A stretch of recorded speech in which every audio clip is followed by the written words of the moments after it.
अरे दिग्याची आई, तू तू कशी आली इकडे? हॅलो एव्हरीवन, कसे आहेत तुम्ही सगळेजण? मस्त आहेत ना. बर्थडे आहे मामांचा, मग जायला तर हवं ना. प्लॅन झाला, मला तर डायरेक्ट कॉलेजमधून उचलली अशी हाय अँटिक फॅक्शला भांडी घासता घासता सरप्राईज देऊन मम्मीने तर सुरू केली ह्याला लेक्चर द्यायला. काय बोले बघायचे बघा मग.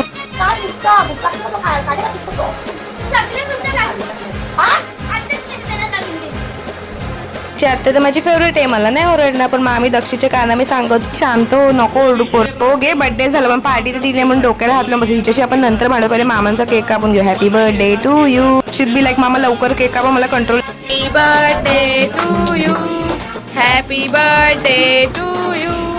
तर झालं, मग थोडी पेट पूजा करून तू जास्त केक खा, तुम्हाला लय बोलतेस म्हणून मामीने मला जास्त केक खायला घातलं. बाय बाय करून निघतोय फायनली आता. आणि दीदीने फरमाईश केली की तुला चायनीज खायचं म्हणून बर्थडे बॉयने दीदीसाठी स्पेशल चायनीज दिलेलं. गर्दी बघून समजलं की आंबिलीला पण डिमांड आहे भाई. ची एक ट्रेन गेली, का गेली ते आता समजलं. आमची आणि आईची भेट व्हायची होती, मग काय दोघी मस्त गप्पा मारत बसलेल्या, सगळे विषय निघाले. मग गप्पा मारत मारत कधी ठाणा आला, मग आईला बाय बाय करून त्याला उतरून रिक्षा भेटा मोठा टास्क पण भेटली. असा होता छोटासा मिनी ब्लॉग. भेटून नेक्स्ट मिनी ब्लॉग मध्ये.